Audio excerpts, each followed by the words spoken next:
Assalamualaikum warahmatullahi. Bismillah walhamdulillah. Wassalatu wassalamu ala rasulillah. Amma ba'. Pertama, kita bersyukur kepada Allah Subhanahu wa ta'ala kerana dengan limpah perkenan, izin dan pertolongannya jua kita dapat berforum pada pagi ini di Ibu Pejabat Polis Daerah Kangar. Sebelum saya nak memulakan forum kita pada pagi ini, elok kiranya saya memberikan salutasi penghormatan kepada tuan rumah terlebih dahulu. Untuk makluman semua yang memang sudah diketahui, kita akan berforum pada pagi ini di Ibu Pejabat Polis Daerah Kangar, anjuran IPD Kangar. Jadi saya mulakan forum ini dengan mengalu-alukan terutama tuan rumah kita yang dihormati Assistant Commissioner Police ACP Tuan yang dihormati Yusyarifuddin bin Muhammad Yusof, Ketua Polis Daerah Kangar. Juga hadir bersama kita yang dihormati Superintendent Ba'iyah binti Abdul Wahab, Timbalan Ketua Polis Daerah Kangar. Saya tak lupakan juga yang dihormati ketua-ketua jabatan PDRM, ketua-ketua polis daerah, semua pegawai kanan, pegawai rendah, pegawai awam, perkep dan seluruh hadirin hadirat yang hadir pada pagi ini. Forum kita akan didiskusikan ataupun akan dilontarkan pandangan dan idea tentang tajuk yang sangat berkait rapat dengan bulan Ramadan, bulan di mana dibukanya pintu-pintu syurga Allah Subhanahu wa ta'ala.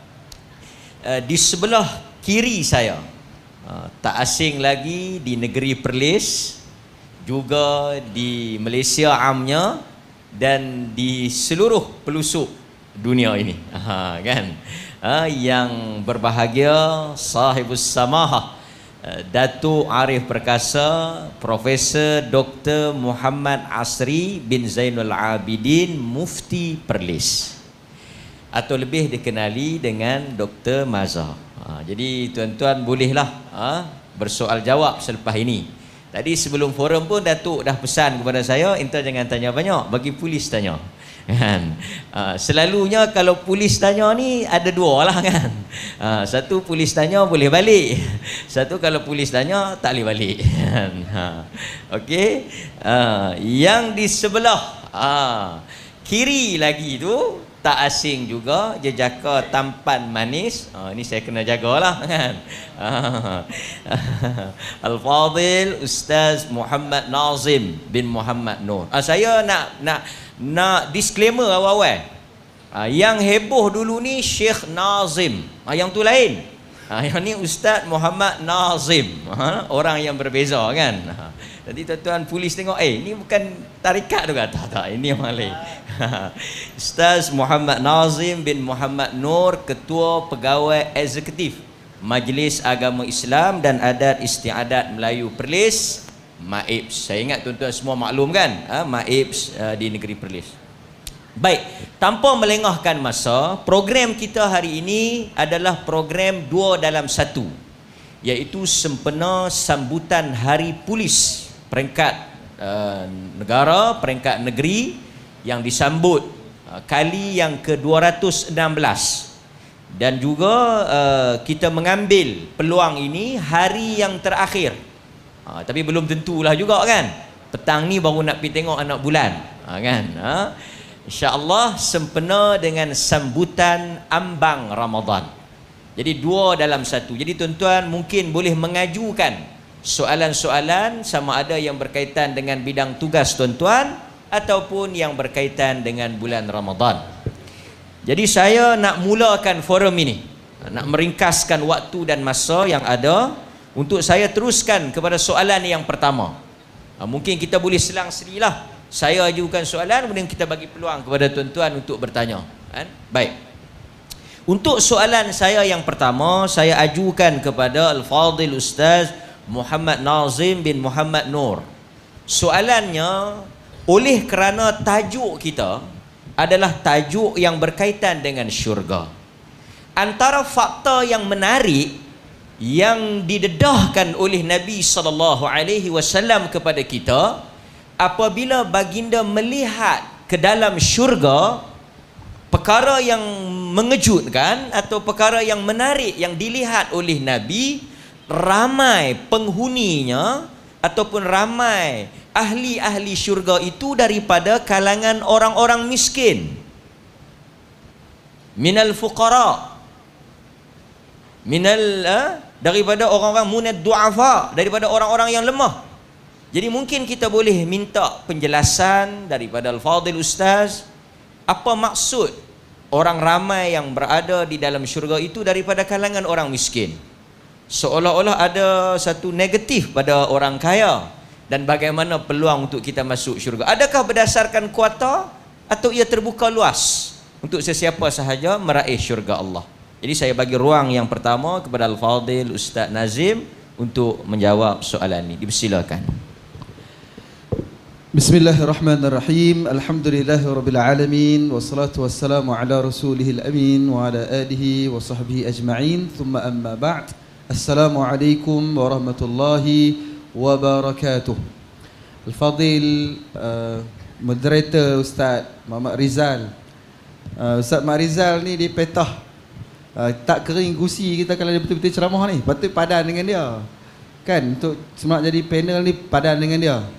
Yang kita juga hormati saya bersama Datuk Arif Perkasa, Profesor Dr. Muhammad Asri Zainal Abidin, Mufti Negeri Perlis, OCPD Kangak, Timbalan OCPD, para ketua-ketua sektor kebahagiaan, cawangan, ketua-ketua jabatan. Ada satu jabatan ni kawan baik saya, tuan-tuan, puan-puan, warga IPD Kangak dan juga Perkap. Betul ke Perkap? Tuan-tuan dan puan-puan sekalian, Ustaz Mak Rizal tanya satu soalan kepada kita. Duk sebut tentang SOP menuju ke syurga. Tapi bila tengok dalam soalan Ustaz Mak Rizal yang pertama ni, Ustaz Mak Rizal sebut ada satu hadis Nabi SAW yang mana hadis itu bukan calang-calang hadis. Hadis tu hadis muttafaqun alaih. Kita bersama dengan kita ni, Datuk Mufti kita ni pakar hadis. Nak sebut bab hadis kena hati-hati dengan dia. Hadis ni hadis muttafaq alaih, di mana ada satu hadis yang Nabi SAW disebutkan dalam satu peristiwa Al-Isra' wal Mi'raj, dan bahkan ada riwayat yang menceritakan Nabi disebutkan ittala'at, Nabi ittala'tu, Nabi mendongak, dan Nabi SAW melihat, Nabi kata fil jannati fara'aitu akthara ahliha al-fuqara. Nabi kata aku dongak ke syurga, ittala'tu fil jannah, aku mendongak ke syurga dan aku melihat ramai daripada kalangan ahli syurga itu adalah minal fuqara, ataupun ahli fuqara, iaitu golongan fakir ataupun golongan miskin. Kalau nak ikut spesifik, fakir dengan miskin ni beza sikit. Kami ni duk main sangatlah dengan istilah-istilah fakir dengan miskin ni. Memang kerja kami. Fakir adalah mereka yang dia punya pendapatan dia ataupun dia punya income dia itu tak sampai pun separuh daripada keperluan dia. Dan kalau miskin ni dia capai ataupun dia sampai tapi tak mencukupi keperluan dia. Itu maksud lebih kurang fakir dan juga miskin. Artinya fakir ni lebih teruk daripada miskin. Kalau miskin dia memang tidak ada kemampuan, tak cukup ke income dia. Tapi kalau fakir dia lebih lagi tak cukup ataupun keperluan dia itu tidak mencukupi, income dia tak mencukupi keperluan dia. So bila sebut orang daripada kalangan fakir ramai masuk syurga ni, menjadikan kita rasa kita ni duduk dalam kalangan orang yang ada income. Tuan-tuan yang kerja polis ni asal cukup income kot, insyaAllah ada income. Bukan terdiri daripada kalangan fakir miskin, tak terima zakat. Dan mungkin merisaukan kita seolah-olah ramai daripada kalangan ahli syurga terdiri daripada golongan fakir miskin, sehingga kita ni kena jadi miskin. Seolah-olah kita rasa kena jadi miskin lah supaya boleh masuk syurga. Ada orang pula buat serimang kita, dia kata, "Pok, menakan saya mati mudah pasal apa? Tak ada harta, mati mudah," dia kata. Jatuh-jatuh mati. Dan kita duk tengok cerita pun memang betul. Banyak orang yang senang ni susah sikit. Tuan-tuan dan puan sekalian, Maka apa maksud hadis ini? Al-Imam An-Nawawi rahimahullah ketika mana dia syarahkan hadis yang berkaitan dengan hadis-hadis yang menyebutkan tentang ramai ahli syurga masuk ke dalam terdiri daripada kalangan golongan fakir miskin, Imam An-Nawawi dia kata kerana wa ma'nahu yustad'afuhun nas, kerana mereka ini golongan fakir miskin ni, kerana mereka ni banyak dilemahkan oleh pandangan masyarakat, wa yuhtaqarruhum, dan mereka ini adalah golongan yang sering kali dinafikan, mereka golongan yang orang nampak hina. Maka kerana manusia melihat mereka hina, sebahagian mereka itu menjadikan kerana kehinaan pada pandangan masyarakat menunjukkan mereka itu golongan yang berusaha sedaya upaya untuk memperbanyakkan ibadah mereka di sisi Allah Subhanahu wa taala, dan akhirnya mereka layak untuk masuk ke dalam syurga Allah Subhanahu wa taala.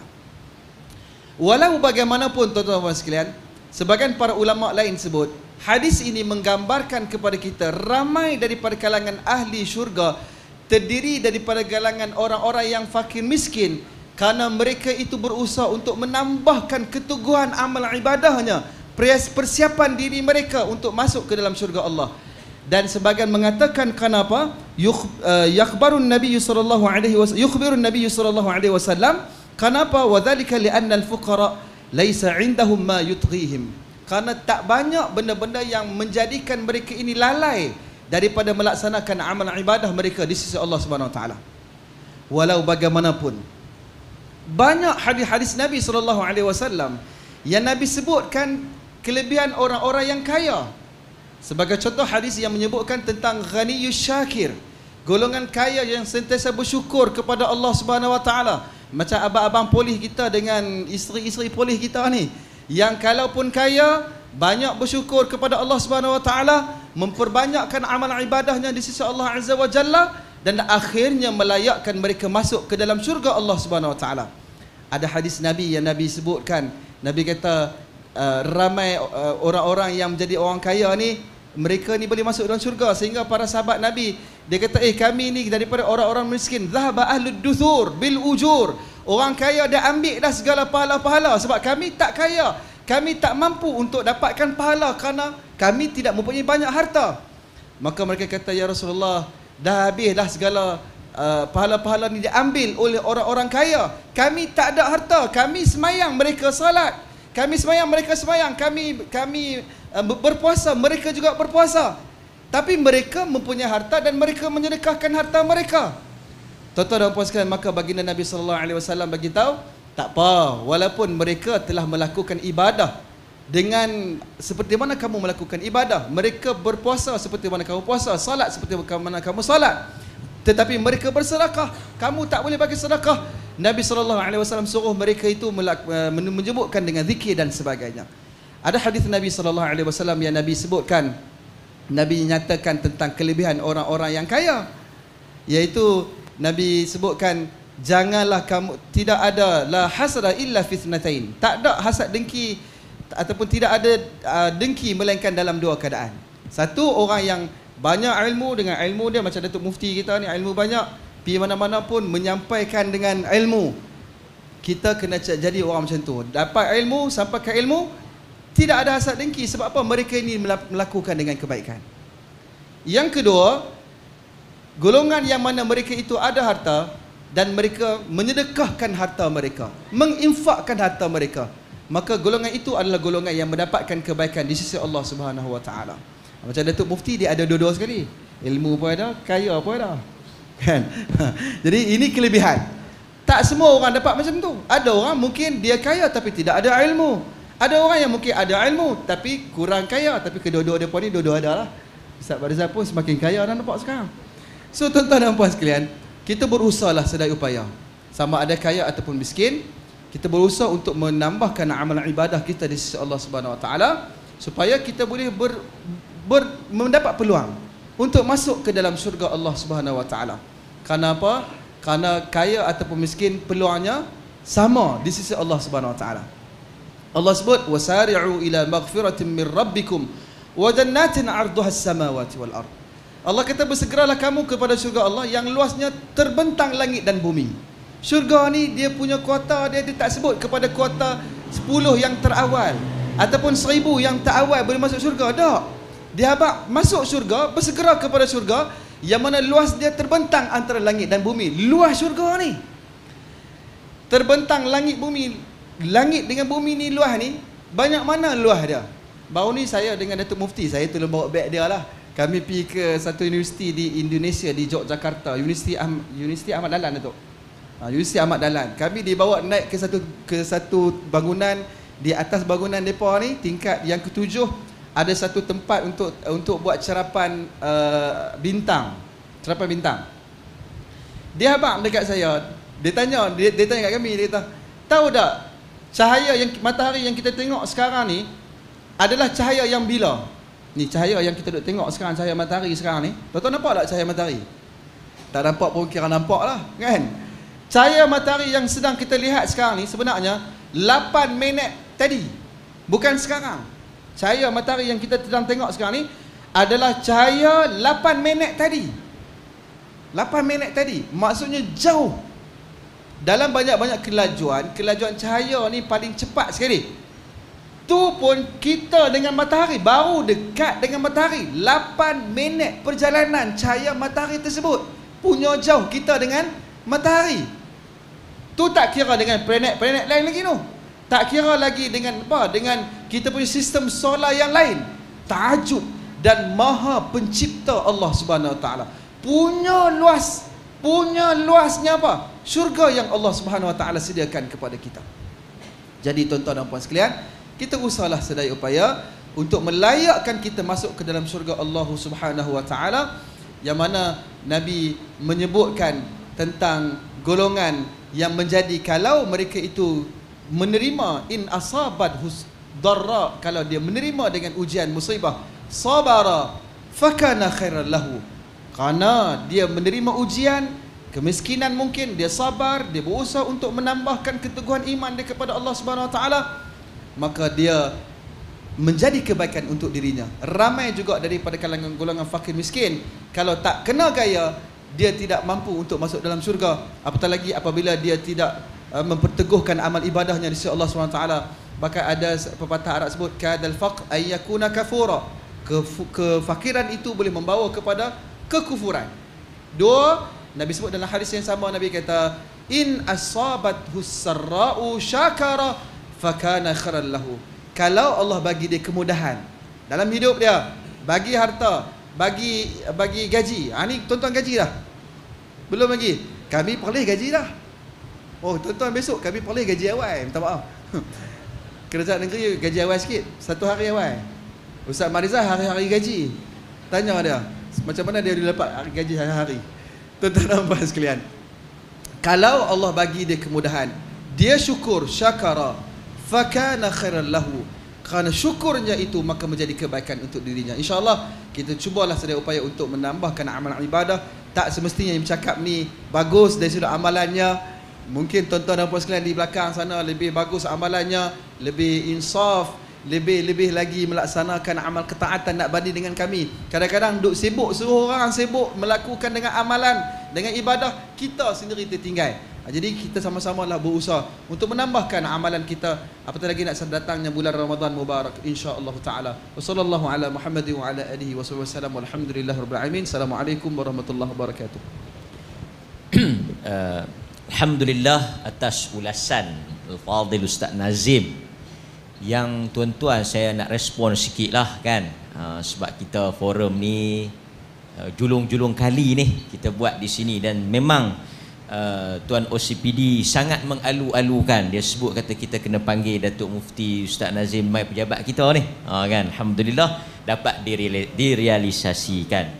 Cuma Ustaz Nazim sebut tadi, Maib ni dia memang berurusan dengan orang-orang miskin. Tapi macam tuan-tuan lah, berurusan dengan macam-macam manusia ni memang macam-macam karenah kita dapat. Kadang-kadang orang miskin ni, betul lah orang miskin nak masuk syurga ni, orang miskin yang tawaduk, yang bagus. Tapi ada orang miskin, kalau tuan-tuan duduk di tempat Ustaz Nazim ni, mungkin boleh sakit jantung awal perangai orang miskin ni. Sebahagian sikap ni, dia perlih ni Alhamdulillah kita bantu semua.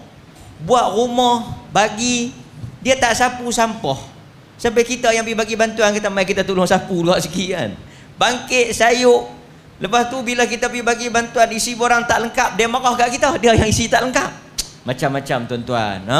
Jadi tuan-tuan yang berhubung dengan orang bersalah ni kan, yang berhubung dengan pesalah ni, kadang-kadang kita yang pulih tu nampaknya kita pula salah, cara dia cakap tu kan. Jadi mudah-mudahan kesabaran kita tuan-tuan berhubung dengan manusia ni dapat dinilai sebagai pahala di sisi Allah Subhanahu Wa Taala. Apatah lagi tuan-tuan, kita pelih lah ni memang jam macam KL lah. Datuk lah duk promosi sangat, pelih ramai pelih. Jadi jam, trafik pun tak boleh nak rehat dah kan. Kita pergi hantar jalan Kangak pun rasa macam duduk di Damansara. Pelih lah, bukan lagu pelih dulu lah kan. Alhamdulillah. Perlis baru. Tuan-tuan semua faham kan? Okey. Baik. Jadi kita sampai kepada giliran sahibus samahah, Datuk Dr. Profesor Muhammad Asri Zainul Abidin, Mufti Perlis. Soalannya mudah. Saya nak gabungkan tentang Ramadan ni. Kita tengok bila sampai bulan Ramadan, ramai ataupun banyak pihak yang menawarkan pelbagai bentuk jenis amalan nak bawa kita masuk syurga.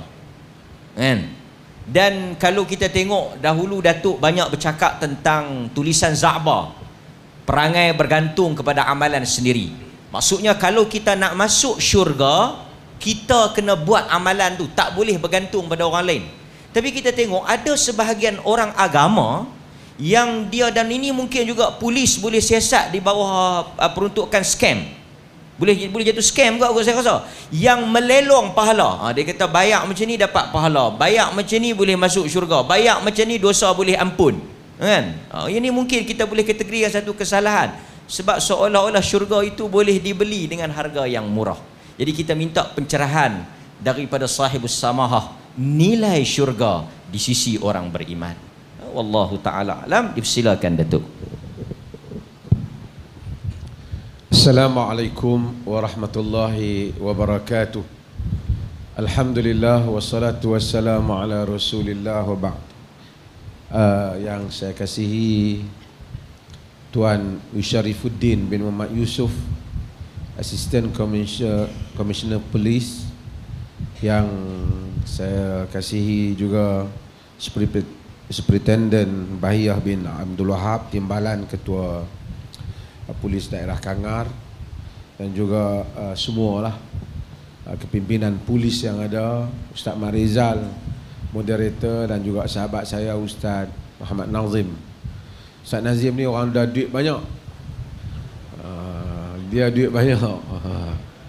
So kalau apa-apa kita cakap jaga-jagalah. Orang main kat mufti pun tak boleh kata apa juga, kata pergi tanya Ustaz Nazim ada peruntukan ke tak kan. Tuan-tuan dan perempuan sekalian, saya nak bagi kita faham konsep dulu yang mudah pada akal kita, yang kita tengok. Kita ni semua ni sama ya. Tak ada kod saya ni lahir jadi lain ke, pasal mufti Ustaz Nazim lain ke, Ustaz Marizal lain ke, Tuan Syarifuddin kita lain ke, Puan Bahiyah kita lain ke. Tak. Kita lahir sama saja. Tak ada tu Allah Subhanahu Wa Taala buat satu diskriminasi daripada awal, discriminate kita. Okey, dia ni kalau dia buat pahala banyak ni aku kira lebih, kat dia ni aku kira kurang. Tak. Sama Allah bagi kita. Maksud peluang untuk masuk syurga sama. Salah pun sama. Tak ada kalau mufti buat salah kira tak salah, kalau tuan-tuan buat salah kira salah. Tak. Sama. Prinsip ini kita kena jelas dahulu, bahawa supaya kita tidak rasa Allah Subhanahu Wa Taala telah membedakan di kalangan hamba-hamba dia di dalam peluang untuk kita masuk syurga. Kemudian apabila kita hidup di dunia, untuk boleh kita hidup ke dunia, sebelum kita mati, kita perlu makan. Kita ada proses sebagai manusia. Daripada kecil, lahir dalam keadaan tak tahu apa, kemudian ada mula faham, pemberian pahala dan syurga, pemberian pahala dan dosa Allah tak kira, sehinggalah apabila kita sampai kepada umur baligh baru dikira peperiksaan kita bermula. Ini kita cakap tentang bagaimana pengakhiran kita, syurga ataupun neraka. Na'udzubillah. Kalau orang tu berlaku sesuatu, otak dia hilang akal, tak kira. Kalau ada suatu hal berlaku disebabkan kerana dia terlupa, dimaafkan. Diskaun ni banyak ni. Kalaupun dia buat dosa, tiba-tiba dia insaf, astagfirullah, menyesal, dipadamkan dosanya. Walaupun dia telah mengulanginya 10 kali, setiap kali berlaku dia menyesal. Bukan kata dia sengaja mempersendakan taubat, tak, dia menyesal. Tapi kemudian di atas kelemahan diri dia, dia jatuh lagi, dia kembali lagi, tetap diberi peluang keampunan untuknya. General rules dulu untuk kita faham. Kemudian Allah tahu oleh kerana dalam hidup ni tak sama. Tak sama di antara keadaan manusia. Ada orang nak pergi masjid, kereta besar tadi Ustaz Nazim sebut, orang kaya kalau kan, start kereta, driver ada, semua ada, sampai ke masjid, sembahyang di masjid, dapat pahala. Ada orang nak boleh pergi masjid, start motor 3-4 kali start tahu start, start motor 3-4 kali start, baru nak boleh jalan enjin, bawa lah motor pergi panas-panas sampai ke masjid, sembahyang sah, pahala ada, sama. Tetapi solat mungkin pahala sama, mungkin juga tak sama di sudut kadar khusyuk. Tetapi usaha nak boleh sampai ke masjid, pahala tak sama. Yang lebih susah tentu lebih banyak pahalanya. Supaya manusia tidak kecewa dengan kehidupan mereka. Yang nak boleh pergi umrah tiap-tiap tahun, anytime, jom pergi umrah, jom, duit banyak. Ada orang kalau pun nak boleh pergi umrah 3 tahun menabung, barulah boleh pergi. Itu pun cari package hak murah sikit, jalan jauh pun tak apalah, asalkan boleh pergi. Walaupun sama-sama dapat umrah, kadar pahala tak sama, disebabkan bebanan tanggungjawab yang bebanan proses yang berbeza. Yang menghimpun, yang lebih susah, Allah Subhanahu wa taala menilai bagi setiap mereka ini. Tuhan Maha Adil, Al-Hakamul Adil, yang Maha Adil. Kita yang sihat berdiri pergi ke masjid dapat pahala, tapi tak sama dengan yang cacat, bangkit, pegang tungkat, nak melangkah pun susah, sampai juga dia ke masjid. Allah adil untuk hamba-Nya dan memberikan pahala yang berbeza di atas bebanan yang ada di dalam kehidupan mereka.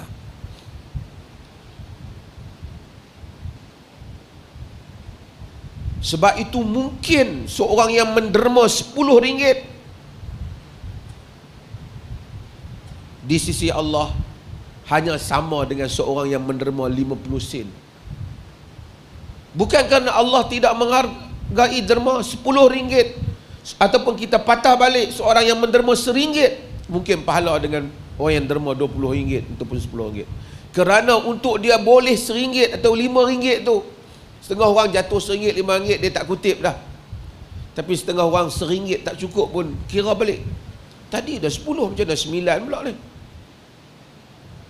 Kerana dia nak boleh banyak tu pun susah.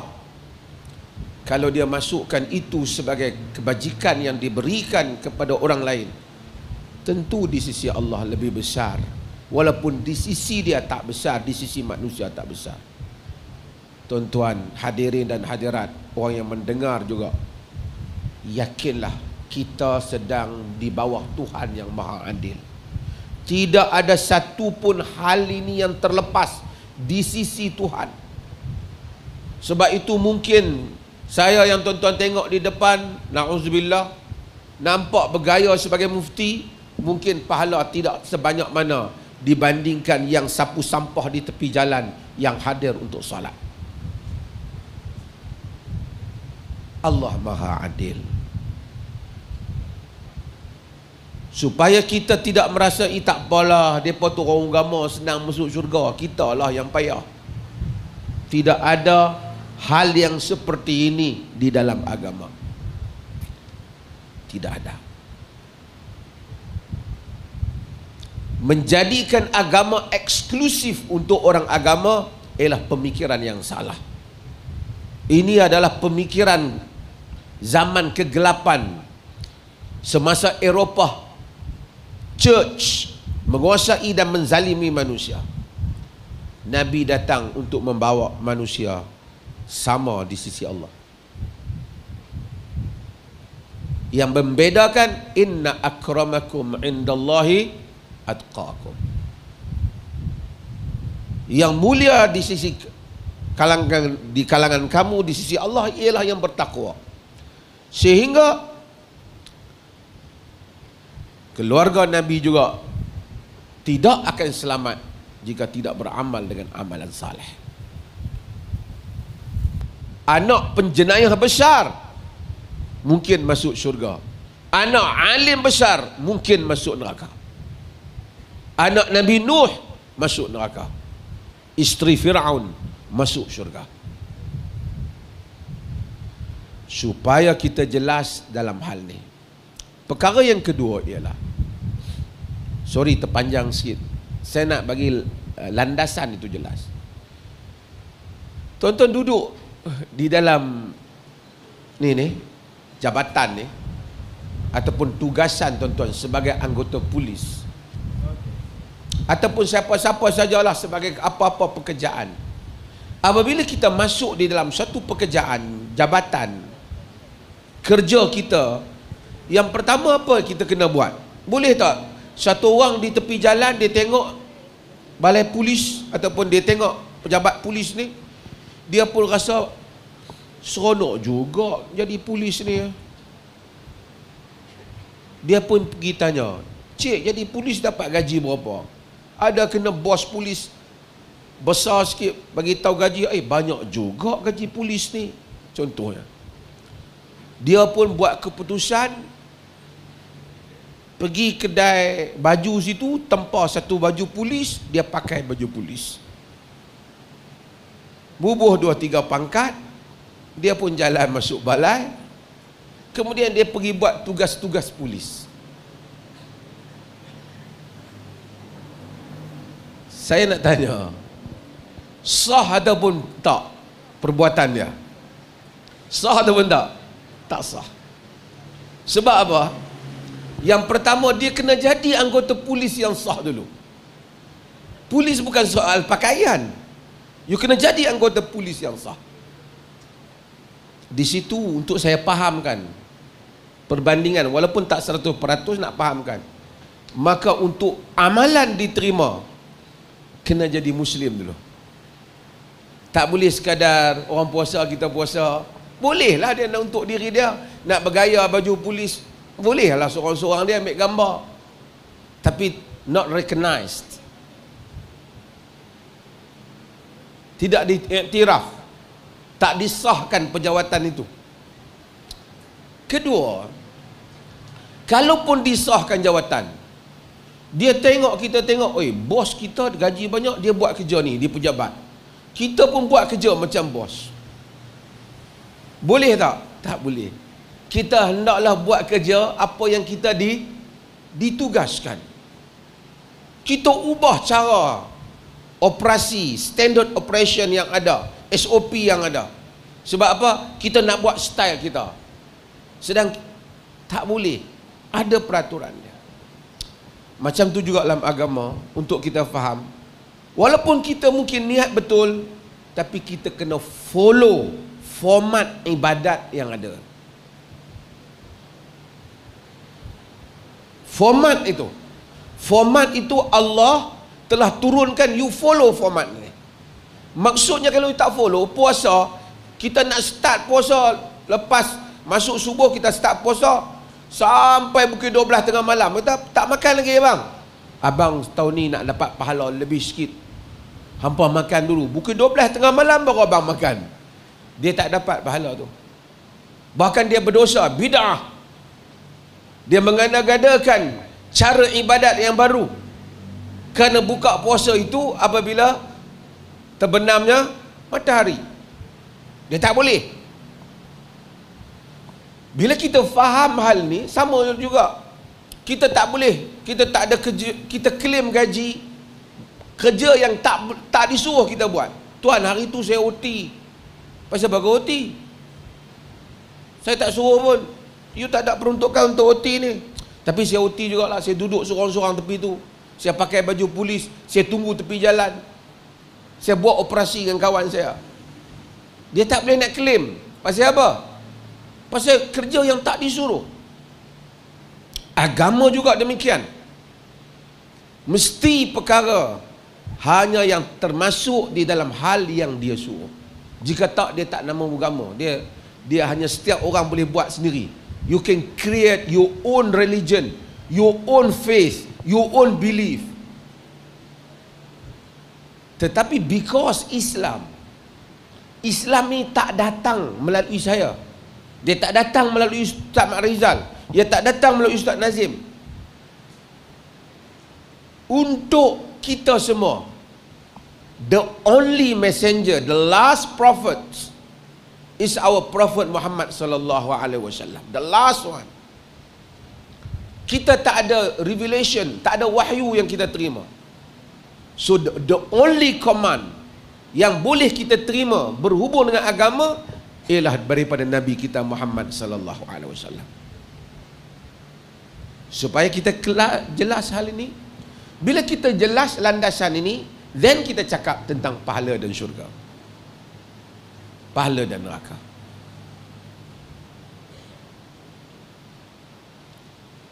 Agama buat satu peraturan.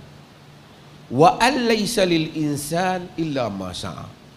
Seseorang sebelum tu dia buat alla taziru waziratun wizra ukhra. Seseorang tidak akan, orang yang mampu boleh menanggung dosa, tidak akan menanggung dosa orang lain. Ini kaedah dalam agama. Tak ada orang kata dia ni duk kena tanggung dosa suami dia. Tak ada. Pak kena tanggung dosa anak. Tak ada. Pak akan tanggung dosa anak jika anak jadi jahat itu disebabkan kerana perbuatan bapa. Tak ada. Kalau tidak, Nabi Nuh kena tanggung dosa anak dia. Kalau bapa telah buat semua, anak tak menjadi, anak tanggung dosa. Orang kata anak perempuan ni lagi tak kahwin, pak tanggung dosa.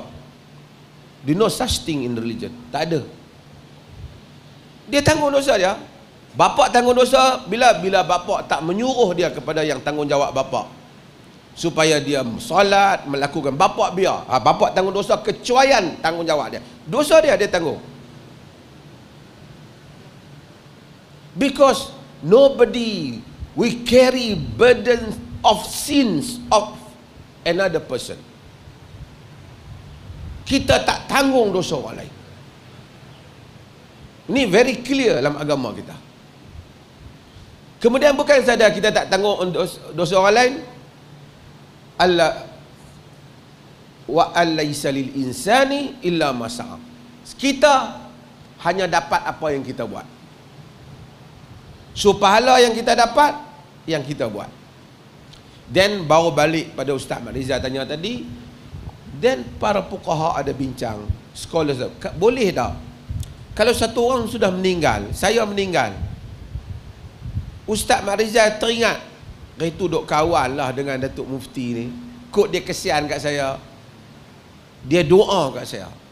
Doa ialah doa Ustaz Mat Rizal, tapi Allah terima doa dia, ampunkan saya. Ya, berlaku. Ada dalam Quran, ada dalam hadis. Yang orang lain punya kita dapat. Cuma yang orang bincang ialah kalaulah Ustaz Mak Rizal tiba-tiba duduk saja-saja, qul huwallahu ahad, Allahus samad, lam yalid wa lam yulad wa lam yakul lahu kufuwan ahad. Ya Allah, kalaulah ada pahala qul huwallah yang aku baca ni, bagilah kepada Dr. Mazhar yang dah mati. Di sini scholars bincang sebab Nabi tak pernah buat. Tapi satu sudut lagi, ada sudut yang Nabi buat, sudutnya ialah doa. Kalau Allah terima doa tu, takkan pahala tak boleh bagi. So ada dua pandangan, seperti mana yang disebut oleh Imam Nawawi. Di sisi Imam Syafi'i tak sampai, Imam Syafi'i himself tak sampai.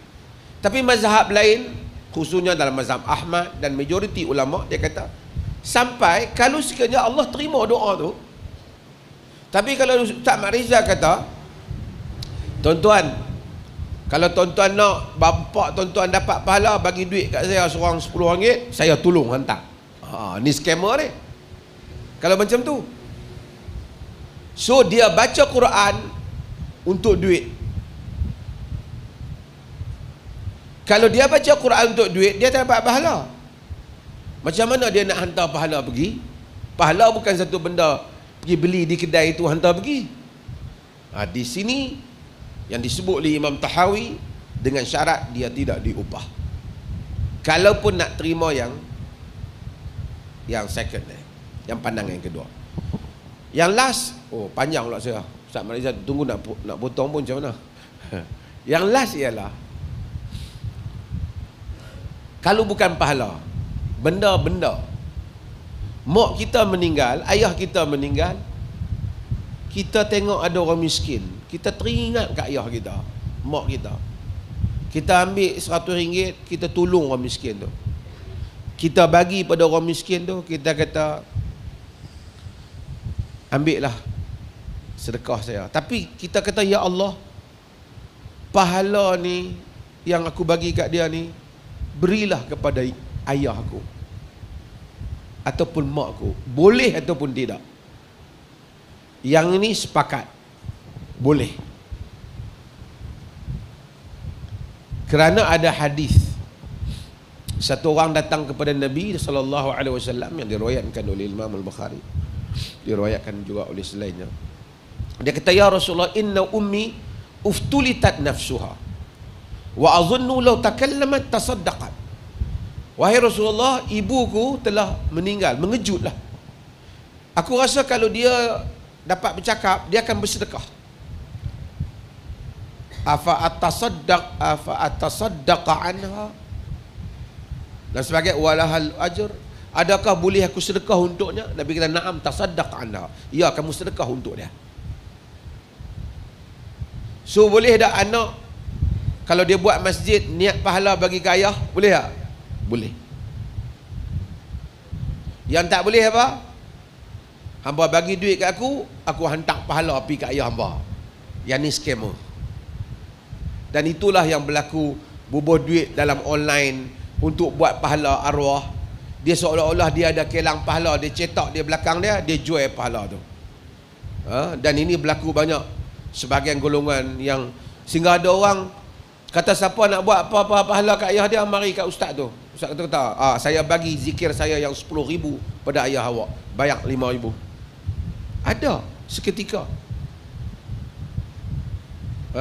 Seperti ini, itu yang Za'bar kata divine concept, divine project. Ketuhanan Allah mau apa? Allah mau setiap kita yang pertama amal untuk diri kita sendiri. Kita pun tak tahu mati anak kita nak doa kepada kita tu pun tak. Sebab tu setiap orang bergantung pada diri dia dulu. Dia tak boleh kata, aku sebenarnya tak gaduh sangat kalau tak semayang pun. Kalau aku mati besok, duit banyak, aku suruh anak-anak aku panggil ustaz tu buat. Benda ni tak ada dalam agama. Kalau tidak, syurga kira boleh beli. Siapa duit banyak, dia beli syurga. Panjang Ustaz Mazhab? Boleh tak? Soalan kedua tak payah. So cuma satu lagi saya nak sebut pasal Ustaz Nazim sebut pasal orang miskin ni. Makan coklat pasal hari ni boleh makan, besok tak boleh. Apa dah? Apa tu? Betul. Yang membezakan masa dah. Esok hari tak boleh dah. Okey. Tuan-tuan, saya nak balik pada peluang yang sama. Kalau kita pergi, tuan-tuan, dalam polis ni ramai orang mana yang jadi polis? Tuan, orang Kelantan? Tak, orang mana yang ramai?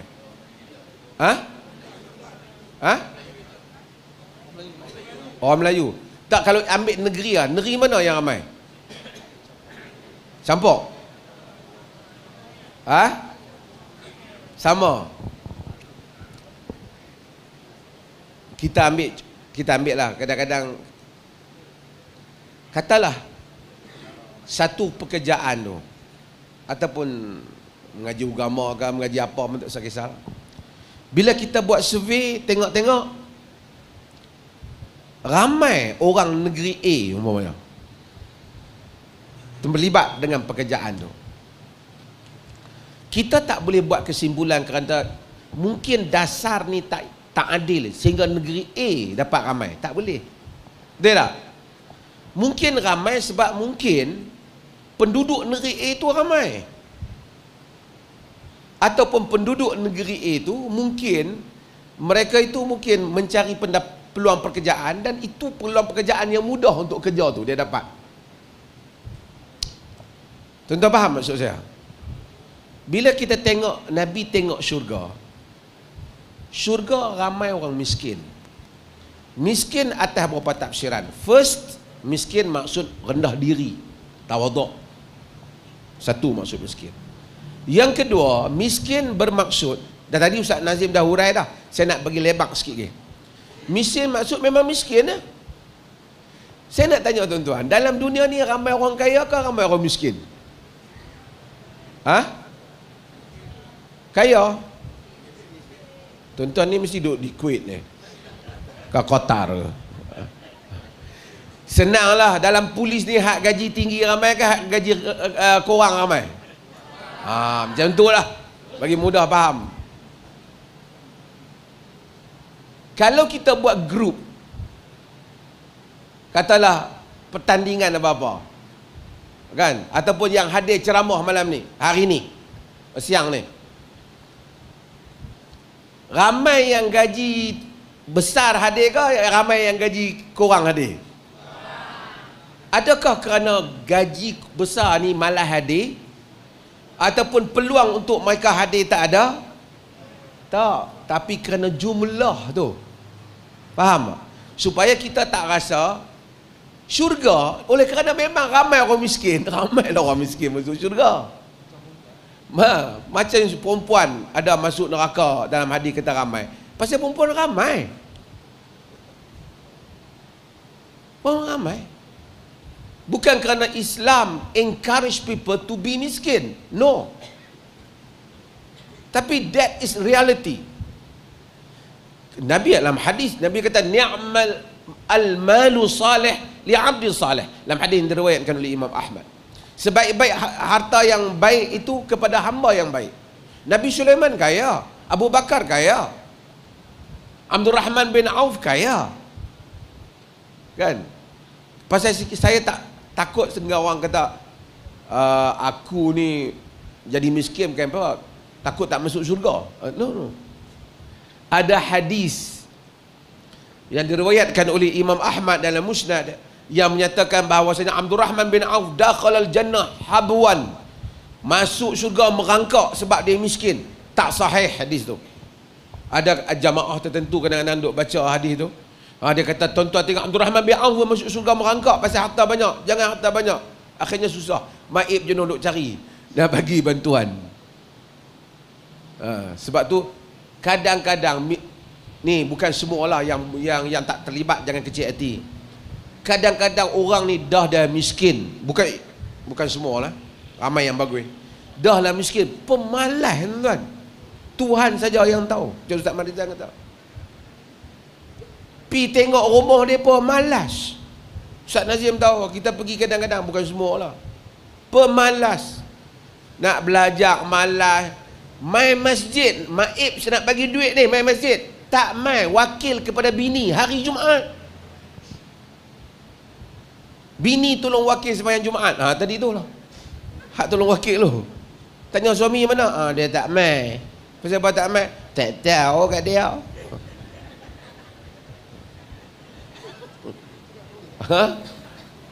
Masalah.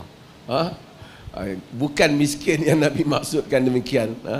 Panjanglah saya cakap, tak payah buat 2 round lah, bagi dia bertanya lah. Terima kasih. Kan pagi-pagi kan, tenaga lebih, cakap panjang. Terima kasih. Alhamdulillah. Terima kasih Al-Fadhil Sahib As-Samahah Datuk Dr. Mazhar yang telah menghuraikan dengan panjang lebar sehingga saya pun tak boleh berhenti nak gelak lagi ni. Kan? Okey, oleh kerana Datuk telah menghuraikan dengan begitu panjang lebar, terang, lengkap, jelas, mudah dan sebagainya, maka saya nak bagi peluang kepada pasukan polis. Kan? Saya pakai spek mata. Ustaz Nazim tak pakai spek mata, Datuk pakai spek mata. Cuma saya tengok spek mata Datuk, dia tulis polis. Saya duk heran, kok polis bagi kan? Tak bagi kat Datuk, tak bagi kat saya, tak boleh kan? Cuma saya nak bagi peluang kepada pasukan polis. Okey. Ada 2 spek mata ke? Ada 2. Jadi saya nak bagi ruang. Datuk kata tadi wanita lebih ramai kan? Sebab itu juga mungkin menjelaskan kenapa di akhir zaman ni lelaki kena membantu wanita yang lebih ni kan. Nanti kita bincang dalam forum lain lah. Okey. Jadi saya bagi peluang kepada tuan-tuan yang dihormati sekalian untuk bertanya apa sahaja soalan yang nak ditanyakan. Bolehlah, sama ada diajukan kepada Ustaz Muhammad Nazim atau kepada SS Datuk Doktor. Saya tak boleh lah kan. Okey. Jadi saya bagi ruang. Tuan-tuan jangan malu, jangan segan, kerana ada peluang kita nak bertanya. Dipersilakan. Sudah ada yang bangun. Terima kasih. Assalamualaikum warahmatullahi wabarakatuh. Saya SM Sarik daripada Balai Kuala Perlis. Tertarik juga dengan dua-dua ahli panel kita yang huraikan dari segi fakir miskin untuk pergi masjid, start motor. Jadi kita tak tahu daripada niat-niat yang di dalam jiwa dan hati mereka. Soalan saya, apakah dengan mengharapkan pahala ketika beramal boleh merosakkan keikhlasan di dalam ibadah? Itu. Okey, very clear. Soalan yang kemas daripada penanya tadi, sahabat kita. Okey, jadi kita bagi soalan sikit kan macam mana? Boleh kita bagi SL Datuk dulu. Terima kasih. Soalan ni kita kadang selalu jawab. Sebab soalan ni dia mari daripada satu teori. Teori ni teori kerohanian lah juga. Dia kata kita ni beramal kerana Allah. Jadi kalau kita beramal kerana nak masuk syurga, jadi syirik. Nampak? Ni dia punya angin-angin ajaran ni dia macam-macam. Jadi syirik sebab beramal kerana Allah, bukan beramal kerana syurga. Ini adalah orang yang dia duduk saja-saja sandak di dinding, dia andaikan agama. Dia tak baca nas, dia tak baca Quran, dia tak baca hadis. Manusia memang beramal kerana Allah. Tetapi siapa yang menawarkan syurga? Siapa tawar? Allah yang tawarkan. Dia bagi tahu, wasari'u ila maghfiratin min rabbikum wa jannatin 'arduha as-samawati wal ardh. Tadi Ustaz Nazim baca, uiddat lil muttaqin. Bersegeralah kamu kepada keampunan Tuhanmu dan syurga. Tuhan ke wasari'u, bersegeralah. Tuan-tuan tengok Quran ajib, Quran ajaib. Bila dia sebut tentang syurga, dia suruh kita wasari'u wasabiqu, dia suruh kita ni berlumba. Tapi kalau disebut tentang dunia, dia tak suruh kita lumba.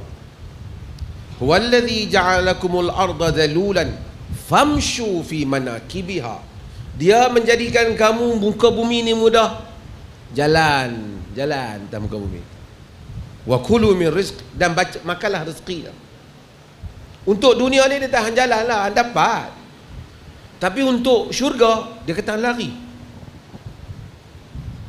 Lumba untuk dapat. Allah yang tawarkan syurga. Sebab itu dia tak kata amallah untuk aku tahulah nak bagi hamba macam mana. Tak. Dia bagi tahu yang ni pahala macam ni pahala banyak ni, ini dijanjikan ini. Ada pula perbezaan amalan ni pahala banyak ni, yang ni tawaran-tawaran yang berbeza. Kerana dia telah ciptakan kita macam tu. Dia bukan saja cerita syurga, dia ceritakan tentang apa yang ada dalam syurga. Kadang-kadang Allah cerita tentang syurga ni sehingga yang orang lelaki ni lah, orang perempuan buat macam tak dengar, macam orang lelaki, sehingga benda yang menjadi keinginan lelaki, lam yatmithunna insun qablahum wala jan. Bang kata dia sediakan bidadari itu yang tidak dipecahkan darahnya sebelum itu insan ataupun jin. Maksud you are the first. Sebab al-insan atau majbulun, manusia itu memang dijadikan demikian, keinginan dia. Kerana di dalam syurga itu adanya redha Allah. Pasal Allah tak kata yang mana aku redha ni apa mati macam tu lah. Tak. Dua tempat dia ada, syurga dan neraka. Syurga, neraka satu tempat lagi yang mana tak pergi mana-mana. Yang ni hampa bawa diri sendirilah. Tak ada. Kalau masuk neraka berarti mendapat kemurkaannya, redanya berarti mendapat syurga. Baca surah Ar-Rahman, semua offer tentang syurga. Dia cerita syurga, buah-buahan dia, sungai dia. Sebab itu siapa yang ikuti Quran, dia akan tengok Quran cerita syurga, cerita neraka, cerita neraka, cerita syurga. Sebab manusia demikian. Orang yang tidak ada spiritual, orang yang tidak ada kerohanian, dia tak faham, dia duduk bersandar, dia jadi macam ayah pin. Dia berfikir, oh kalau amal kerana syurga, dia tak tahu orang yang beramal kerana Allah, membaca Al-Quran, mendengar cerita syurga, menangis di tengah malam, dan mendengar cerita neraka, menangis di tengah malam ketika membaca Al-Quran. Dalam tangisan kerinduan syurga, ia merindui Allah Azza wa Jalla. Dalam tangisan ketakutan kepada neraka, ia merasai kegerunan kepada kebesaran Allah Jalla wa'ala. Tapi orang tak pernah mengalami, dia tak baca Quran, dia tak solat malam, dia tak sujud pada Allah, dia ada buat teori. Ni kalau semayang pun kena nak masuk syurga, ni syirik tak sampai makam lagi. Dia buat teori dia. Dia tidak merasai halawah, manisnya makna membaca Quran, manisnya makna sujud, manisnya makna beribadah, manisnya makna bersendirian dengan Allah Azza wa Jalla. Ini bukan hal yang boleh buat teori. Orang-orang saleh merindui Tuhan, tetapi manifestasi daripada kerinduan itu lahirnya kerinduan kepada upah yang Allah berikan, syurga. Upah yang Allah berikan. Sebab tu kita ni amal, Allah janji syurga, tanda. Tak ada orang dapat syurga, aku masukkan dia dalam syurga tapi meluat kat dia. Tak ada. Cinta Allah dan dia masuk syurga. Dan tak ada orang masuk neraka dalam keadaan Allah sayang pada dia, dan juga tidak ada. Itu adalah sebahagian. Terima kasih soalan tu. Saya tahu soalan tu kadang-kadang dia ada dalam Facebook lah, ada dalam apa, dia bermain, mengganggu fikiran sebahagian orang. Akhirnya semayang apa pun tak, Aku tak buat apa sebab aku takut nanti kalau nak dapat syurga jadi apa? Jadi syirik kata. Orang semayang banyak rakaat, orang buat, Nabi tawarkan pahala itu, pahala ni, pahala ni tak boleh syirik. Semua ni termasuk jenis balok tadi juga. Dia malas, dia buat satu teori yang luar daripada itu. Terima kasih. Ustaz Nazim nak tambah. Bismillah, wassalatu wassalamu ala Rasulillah wa ala alihi wa sahbihi wa lah. Saya bersama Datuk dah jawab lengkap dah. Cumanya saya nak tambah sikit. Memang ada hadis Nabi SAW yang kalau dikaitkan berpuasa dalam bulan Ramadan ini kerana mengharapkan dengan penuh keimanan dan mengharapkan pahala daripada Allah, mengharapkan kelebihan daripada Allah Subhanahu Wa Taala, diampunkan dosanya yang telah lalu.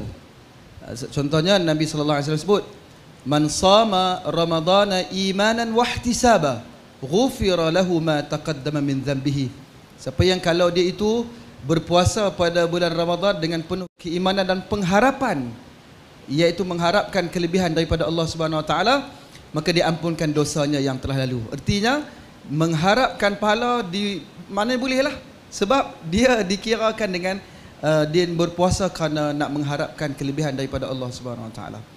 Adapun tentang risau kalau tak ikhlas dan sebagainya, keikhlasan tu adalah di antara dia dengan Allah Subhanahu Wa Taala. InsyaAllah kalau dia mengharapkan pahala daripada Allah, Allah lah yang memberikan perintah tersebut, dan kita mengharapkan pahala yang Allah tawarkan. Macam Datuk Mufti kata tadi, sudah pastilah diberikan ganjaran daripada Allah Subhanahu Wa Taala, insya-Allah. Okey, kupasan daripada kedua-dua panel. Saya rasa mungkin ada lagi soalan daripada tuan-tuan dan puan-puan. Dipersilakan. Ya, telah ada. Mic di belakang, silakan. Okey. Assalamualaikum warahmatullahi taala wabarakatuh. Yang berbahagia, saya bersama Datuk Mufti Perlis, Ustaz Nazim, Ustaz Rizal. Tajuk kita hari ini SOP menuju ke syurga Allah. Pada masa yang sama kita menuju ke syurga Allah, tetapi kalau kita flashback kepada asalnya kita adalah dari syurga Allah dan kembali ke syurga Allah. Jadi kita zuriat daripada Adam, bukan zuriat iblis. Nabi Adam diusir namun kembali ke syurga. Sebaliknya iblis terusir buat selama-lamanya. Mohon pencerahan daripada Datuk dan Ustaz. Terima kasih. Okey, terima kasih Tuan. Suara ini kalau dibiarkan lama boleh mengganggu bidang kerja saya. Jadi saya tak boleh bagi lama-lama. Suara memang makan base Tuan. Masuk tangkap mic. Kan? Nanti lepas ni panel Datuk lagi, Ustaz Nazim, tapi pengusi mungkin bukan saya lagi lah. Jadi soalan tu cantik. Kita adalah zuriat Adam, tapi kedua-duanya diusir, kedua-duanya dihalau keluar, kedua-duanya buat silap. Tapi Adam boleh balik, iblis tak boleh balik. Jadi Datuk dipersilakan untuk memberikan ulasan. Okey, terima kasih. Kena follow sikit benda ni. Takut tak faham. Tapi pulahlah, polis semua sentiasa menerima arahan-arahan yang berat. Mesti mudah nak faham. Agama simple untuk faham. Yang pertama, Adam memang di syurga. Walaupun begitu, para ulama ada berbeza pendapat. Adakah syurga Adam dengan syurga yang akan kita patah balik pergi nanti sama standard dia ataupun berbeza? Sebahagian mereka menyatakan ada perbezaan. Disebabkan kerana syurga yang kita nak pergi nanti ni tak ada apa-apa larangan. Tapi yang Adam duduk tu ada larangan. Kan? Apa nama, Allah larang wala taqraba hadhihi syajarah fatakuna minadh zalimin. Jangan kamu berdua hampiri pokok ini, nanti kamu akan termasuk di kalangan orang yang zalim. Tapi itu adalah simbolik. Dan maksudnya ada benda yang dilarang. Syurga yang kita nak duduk nanti, everything is dia izinkan untuk kita, provided untuk ahli syurga. Tapi Adam duduk, Allah nak tuan-tuan, dalam Quran cerita Adam dengan iblis ni diulang banyak kali. Di dalam Old Testament, di dalam Bible juga diulang cerita ni. Disebut cerita ni. Dalam Quran dia ulang banyak kali kerana ini adalah core kepada kehidupan kita ni. Adam ni ialah makhluk yang pertama, manusia yang Allah ciptakan. Manusia yang pertama yang Allah ciptakan. Kita daripada zuriat Adam. Punya banyak. Kenapa syurga tu? Syurga bahasa kita, bahasa Arab panggil jannah. Pasal apa jannah? Maksudnya covered, ditutupi. Itulah syurga. Apa yang menutupinya? Pohon-pohon, keindahan. Sebab tu kita panggil jin tu jan. Daripada root, the same root, daripada asas pokok yang sama, daripada asas bahasa yang sama, iaitu tak nampak. Syurga tu banyaknya keindahan dia tu sampai tak nampak seakan-akan. Artinya di dalam syurga punyalah banyak pokok. Satu pokok tak boleh. Adam ni dia pergi langgar hak satu tu. Kalau tak tahulah, kalau kita kata mungkin kalau nak cerita syurga luas, mungkin juta-juta pokok ada. Patutnya banyak dah yang cukup tu. Tapi yang kata manusia ni, yang satu tu lah yang Tuhan kata jangan, yang tu lah Adam pergi. Adam pergi. Dan kerana dia pergi itulah dia dikeluarkan daripada syurga. Sebagai satu hukuman dan takdir Tuhan pada dia. Diturun ke dunia. Okey. Itu satu. Saya nak patah balik sikit sebelum Adam bilang. Apabila Adam buat salah, Allah hukum apa? Keluar daripada syurga. Kisah ini repeated so many times dalam Quran. Sebab sangat penting untuk kita fikir. Supaya setiap kali kisah tu berlaku, kita fikir balik sudut yang lain, sudut-sudut yang berbeza. Kenapa? Bila dia keluar, Allah tak balikkan dia. Selepas kiamat baru dia balik. Dia keluar, dia duduk di dunia sebagai khalifah. Tapi Allah tak terus hukum Adam dengan kemarahan. Hanya dia hukum keluar syurga, tapi dia berikan keampunan. Dia ampunkan Adam. Ditabalkan sebagai khalifah. Dia muliakan. Walaqad karramna bani Adam. Kami telah muliakan anak Adam. Allah muliakan Adam. Padahal Adam langgar. Dia berbeza dengan apa yang berlaku pada iblis. Pasal sebut iblis tadi. Iblis dia juga buat salah. Adam buat salah, keluar daripada syurga, dapat keampunan, jadi khalifah. Iblis buat salah. Salah iblis apa? Tak mau sujud sujud ni maksudnya bagi respect pada Adam. Apa kesalahan dia? Dia dilaknat, dihukum kafir sehingga kiamat. Adakah ada double standard di dalam hukum? Satu makhluk kena sampai laknat tak ampun, masuk neraka sampai kesudahan. Satu lagi ni salah juga, dua-dua buat salah, punya banyak benda lain yang beri kat dia, satu tu juga yang dia langgar. Ikut hang ni kira tak patut betul. Punya banyak aku bagi, satu ni yang aku kata jangan, yang ini juga yang kau langgar. Tapi diampunkan, ditabalkan, dimuliakan, dimasukkan pula anak cucu dia yang mana baik-baik ke dalam syurga. Iblis dilaknat, menunggu sehingga hari kiamat untuk dimasukkan ke dalam neraka.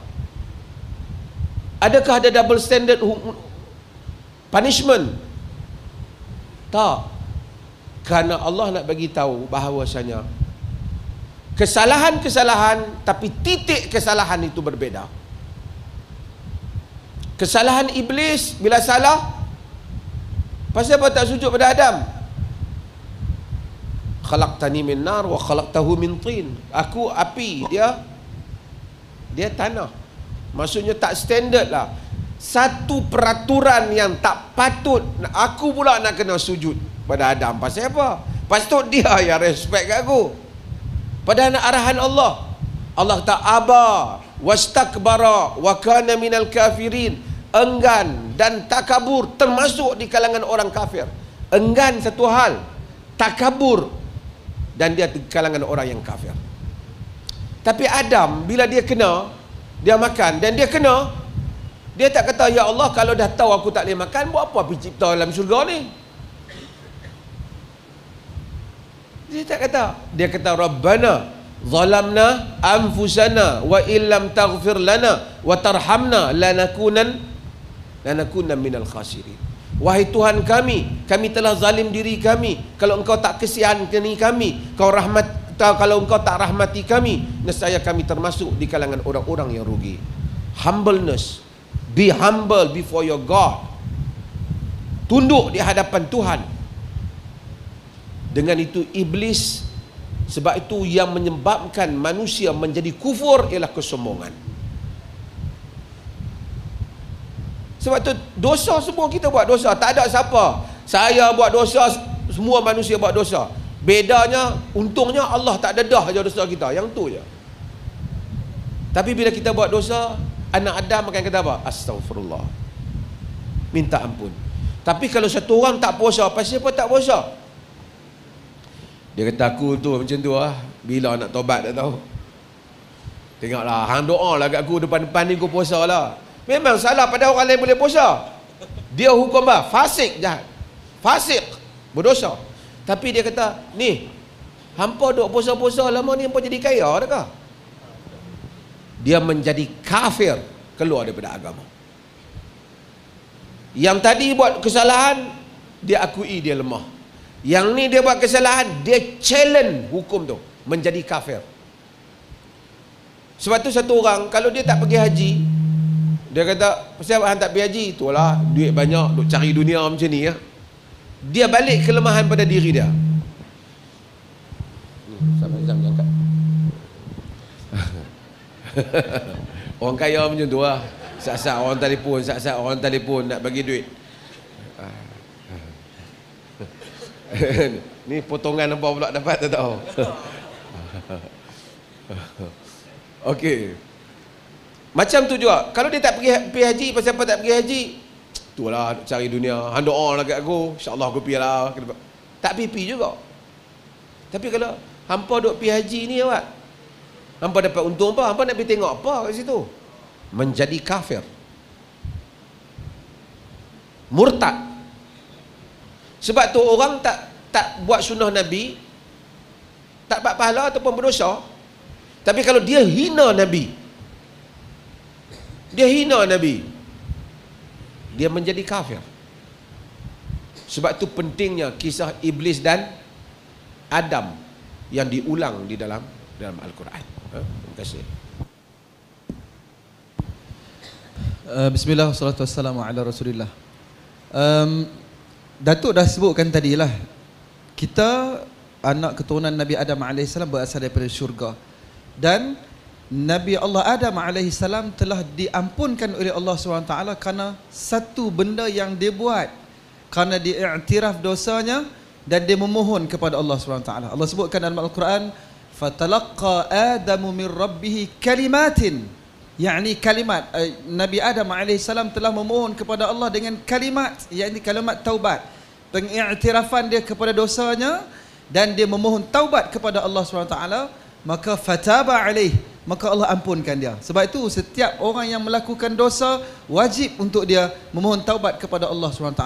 Katalah kita tak rasa kita berdosa, tetap pun kita kena iktiraf kelemahan kita dan kita perlu memohon keampunan kepada Allah SWT. Konsep orang Islam jelas, buat salah mohon ampun, Allah ampunkan dia. Tapi berbeza dalam konsep agama lain, sebagai contoh agama Kristian, dalam dosa Nabi Adam AS ni, mereka sebutkan Nabi Adam telah melakukan dosa warisan, dan warisan dosa itu diwariskan kepada anak keturunan manusia yang lain. Mereka sebutkan dalam dalam kitab Perjanjian Lama ataupun Al-Ahdul Qadim ataupun Old Testament dia kata dosa yang dilakukan oleh Nabi Adam alaihissalam diwariskan kepada manusia sampai Nabi Allah Isa alaihissalam perlu disalib untuk menebus dosa-dosa tersebut.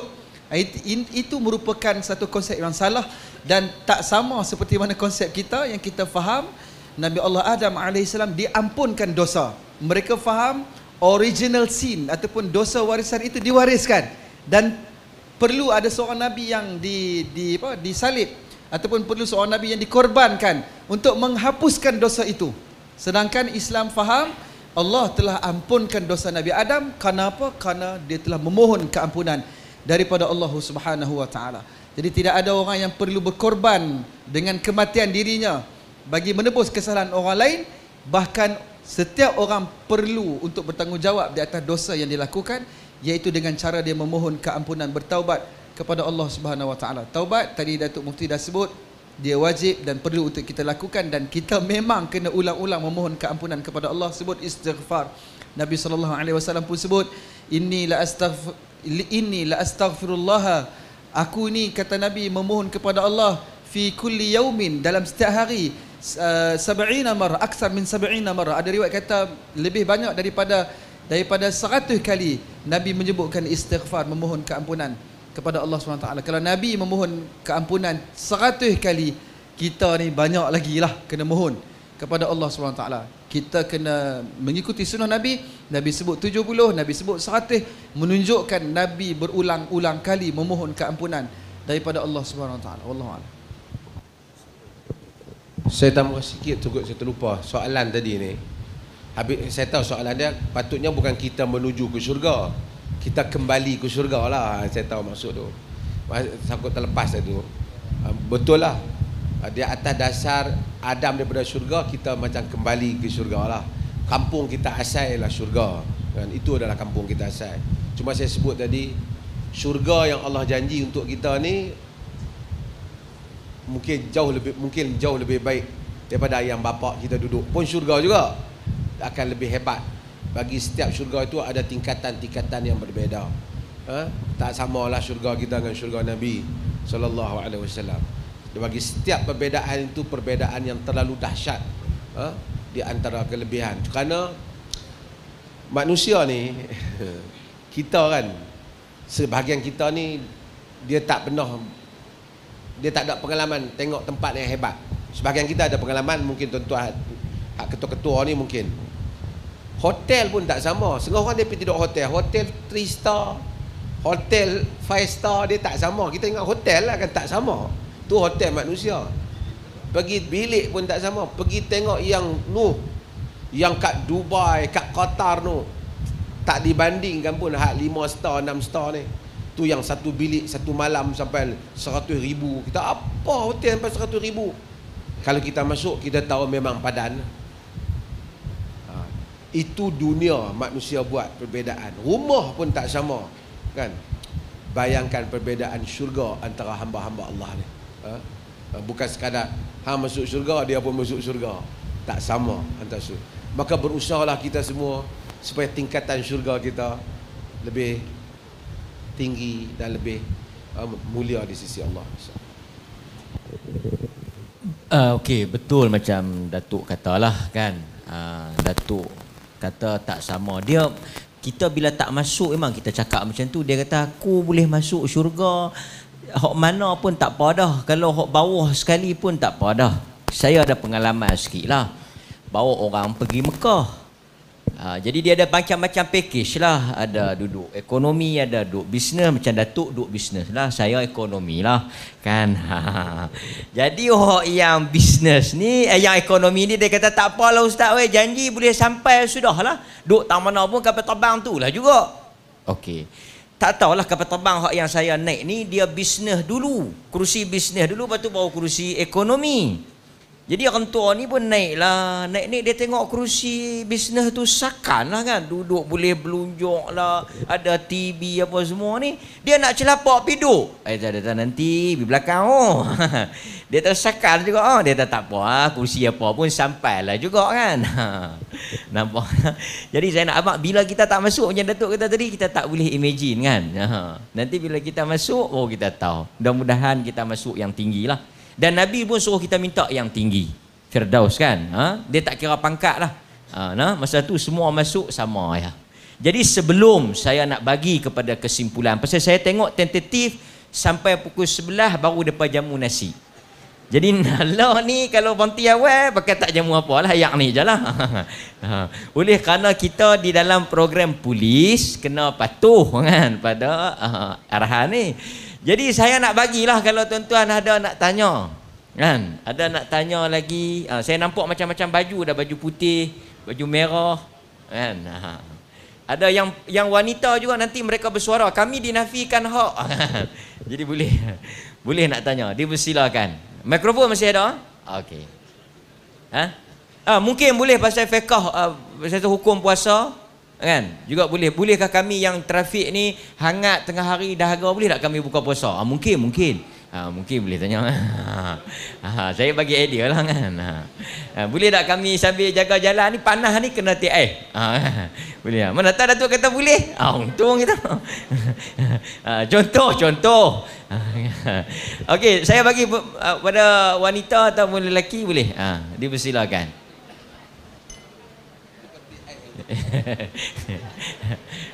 Ada soalan? Sila. Boleh. Identiti semua dirahsiakan hari ni. Sebab kita tak ambil gambar. Okey, ada? Lelaki ada lelaki? Tuan-tuan boleh interrogate Datuk ni. Apa-apa luar daripada tajuk pun boleh Dipersilakan, ada?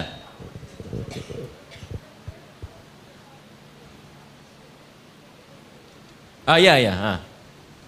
Okey. Dipersilakan.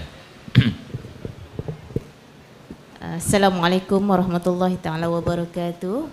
Yang berbahagia Datuk Mufti, seterusnya Ustaz Muhammad Nazim dan moderator Ustaz Muhammad Rizal. Soalan saya Datuk, yang pertama berkenaan dengan kematian lah Datuk. Seperti mana yang selalu kita dengar berkenaan dengan berita kematian, kita akan sebut inna lillahi wa inna ilaihi raji'un lah. Dan ada juga yang sebut Al-Fatihah Datuk. Dan bila kita buka di media sosial, banyak Al-Fatihah dibaca.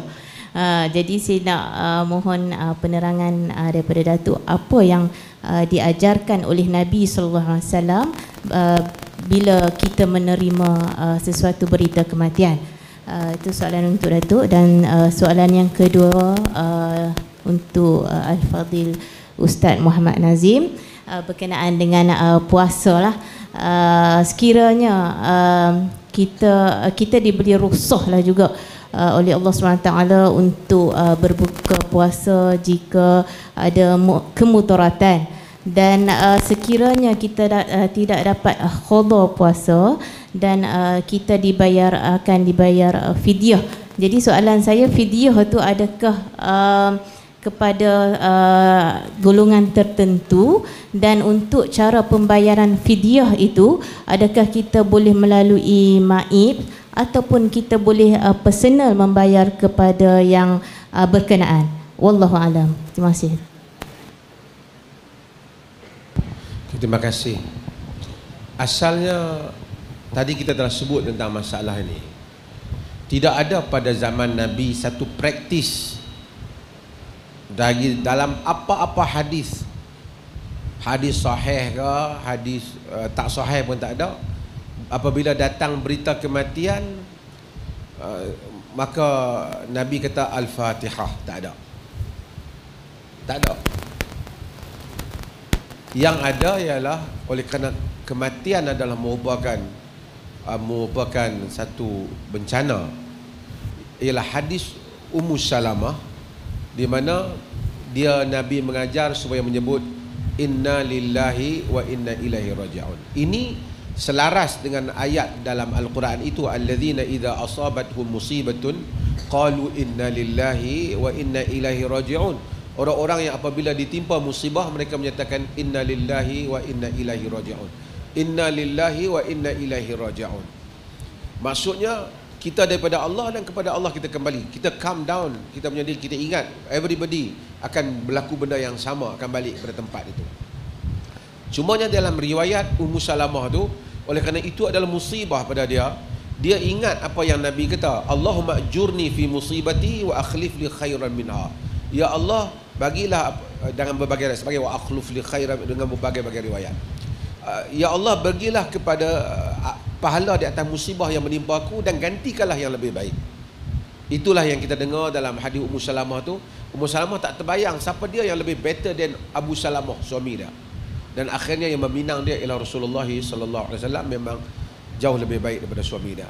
Sebab itu apabila timpa musibah apa-apa kita sebut inna lillahi wa inna ilaihi raji'un. Allah majurni fi musibati wa akhlifni khairan minha. Ya Allah, bagi pahala atas musibah yang menimpa aku dan ganti yang lebih baik. Segera kita sebut. Awalus sudmah, benda dalam masa hentakan yang pertama tu, masa tu kita sebut. Itu ada di dalam hadis Nabi sallallahu alaihi wasallam. Praktisnya Ummu Salamah buat kepada suaminya Abu Salamah. Adapun Al-Fatihah tak ada. Nabi tak pernah buat, sahabat pun tidak pernah buat. Cuma isu yang tanya tadi, kalau satu orang tu dia bersendirian, dia baca Fatihah, dia niat supaya Allah bagi pahala kepada si mati itu ada perbahasan. Maksudnya kalau Allah terima doa tu sampai pahala kepada dia. Itu juga kaul majoriti, termasuk Ibnu Taimiyah memberi pendapat yang sama. Tetapi adakah menjadi sunnah bila orang mati Al-Fatihah? Tidak menjadi sunnah. Yang tu untuk satu orang dia buat sendirian, dia bukan menjadi sunnah. Bila dapat berita kematian, seseorang menyebut bahawasanya dia sebut tadi inna lillahi wa inna ilaihi raji'un. Kedua ialah yang menjadi sunnah juga bila berlaku kematian ialah satu orang bila dapat berita kematian yang dia fikir apa nak buat baik kepada keluarga si mati. Seperti hadis yang diriwayatkan oleh Imam Tirmizi dalam sunannya, di mana dia kata lamma jaa na'yu Ja'far qala Rasulullah sallallahu alaihi wasallam isna'u li ali Ja'far ta'aman qad ja'a ma yashghuluhum. Apabila datang berita kematian Ja'far, Nabi sallallahu alaihi wasallam menyatakan buatlah untuk keluarga Ja'far itu makanan, kerana telah datang kepada mereka perkara yang menyusahkan mereka. Kita kadang-kadang tak, bila ada orang mati ni hang nak buat kenduri bila kat apa hang, kita pula nak pergi tibai makanan dia. Sepatutnya ialah kita lah yang menghantar makanan, tanda kita punya brotherhood, persaudaraan kita tu. Kita bukan menyusahkan dia. Dah lah dia dah kematian, kita pula nak gaduh masak kat kita yang siapa tak mati ni. Duk kena order pula, boleh ada duit bank si mati apa semua, buat kenduri sampai RM1,000, kadang-kadang kena orang masjid nak makan. Orang masjid makan di rumah dia lah. Kalau nak pergi makan rumah orang mati pasal apa? Patutnya dia pergi hantar beras, gula, makanan pada rumah si mati. Itu yang diajar dalam sunnah. Ni dia pula nak tibai makanan si mati tu. Dia kata, no, kami nak tahlil. Kalau orang ikhlas nak baca, baca lah, pasal apa nak kena upah makan baru orang nak baca. Inilah kadang-kadang apabila agama itu dimonopoli oleh sekumpulan manusia, lama-lama dia jadi adat. Jadi adat. Yang mana orang lama, malam ni tak dengar orang mati mana lah, boleh makan free. Ini perkara yang tak patut. Tapi nak balik pada soalan tadi, tidak adalah amalan seperti itu. Kalau dia nak baca Fatihah, dia niatkan, dia doa supaya Allah bagi pahala. Di situ ada khilaf di kalangan ulama. Dalam sisi Imam Syafi'i tak sampai, di sisi kebanyakan ulama menyatakan sampai. Allah a'lam. Bismillah. Fidyah ni berdasarkan kepada firman Allah Subhanahu wa taala. Allah sebut dalam ayat 184 Surah Al-Baqarah, Allah kata wa 'alal ladzina yutiqunahu fidyatun ta'amu miskin. Fidyah ni disyariatkan kepada orang yang dia asaba bil masyaqqah, yang berhadapan dengan masyaqqah ataupun berhadapan dengan kesukaran dan dia tak boleh puasa. Dia tak boleh puasa dan dia dibenarkan untuk gantian bagi fidyah. Kalau adapun bagi mereka yang mampu untuk berpuasa, dia mesti juga qada, iaitu dia mesti mengulangi ataupun mengqadakan puasanya kerana ianya merupakan kewajipan yang dia mampu untuk lakukan. Umpamanya orang yang sakit, yang la yurja ala baraihi, yang mana sakit dia tu tidak berharapan untuk sembuh sebagai contoh, maka itu dibenarkan untuk fidyah. Detail lagi saya akan faham balik Datuk, siapa yang boleh, wanita mana hamil, ada dia takut pada dirinya, kepada anak dia dan sebagainya, nanti Datuk akan sambung. Cuma fidyah Datuk sambunglah. Cuma fidyah ni dia kepada siapa nak bayar? Fidyah ni adalah ta'am miskin, iaitu jamu makan. Dia tak boleh jamu member dia sama-sama kopra, sama-sama sarjan, tak boleh. Dia tak boleh jamu kita sama-sama kita ni. Dia hanya boleh difidyahkan ataupun diberikan makan kepada orang miskin saja. Sebab fa fidyatun ta'amu miskin. Fidyah itu adalah bagi makan kepada orang miskin. Satu hari satu makanan wajabah kamilah, iaitu makanan yang mengenyangkan si miskin. Di negeri Perlis beza sikit dengan negeri lain. Kalau di negeri lain mereka wajibkan ataupun mereka letakkan kadar fidyah itu adalah mungkin hanya sekadar 1/4 daripada suku gantang, iaitu suku gantang saja diperwajibkan dengan nilai RM2, iaitu kalau bayar 1/4 daripada kadar fitrah tu dia kira RM2 lah satu hari. Tapi Perlis tidak. Perlis Datuk punya zaman Datuk kot fatwa tu rasanya. Memang zaman Datuk. Di Perlis difatwakan sekadar RM5 untuk satu hari yang ditinggalkan. Kerana masa tu belum ada menu rahmah lagi, tak ada. Tapi memang RM5 tu telah difatwakan, dengan kadar RM5 tu akan mengenyangkan orang untuk makan. Kita tak ambil, sebab kalau kita ambil 1/4 harga beras masa dalam RM1.07, orang tak kenyang makan beras saja, tak kenyang. So kerana itu boleh ambil pendapat satu hari RM5. Katalah ada seorang nak bayar lebih, boleh ke tak dia nak bayar lebih daripada kewajipan dia? Kata banyak para ulama berbincang tentang perkara ini berdasarkan kepada apa yang Allah Subhanahu Wa Taala sebut, faman tatawwa'a khairan, siapa yang kalau dia punya fidyah tu dia bayar lebih, khairan, ianya lebih baik. Dan itulah yang disebutkan oleh para ulama, kalau orang tu dia kena bayar, katalah dia tak boleh puasa 3 hari, 5 kali 3 RM15, dia nak bayar 150, tak ada masalah. Sebab yang lebih banyak al-akthar huwal anfa' wal afdal. Kerana dalam soal bagi sedekah ni, yang lebih banyak lebih baik dan lebih lagi bermanfaat. Itu maksudnya. Tapi siapa yang boleh mengeluarkan fidyah hanya mereka yang termasuk dalam golongan yang tidak mampu untuk berpuasa saja, yang dibenarkan untuk dia bayar fidyah. Kalau ada orang tu tak larat, dia kata aku ada 150, bayar terus lah satu hari RM5 kali dengan 30, 150, boleh bayar sangat. Boleh bayar sangat 150 ni. Tapi hanya mereka yang tidak berkemampuan untuk berpuasa sahaja. Datuk silakan tambah.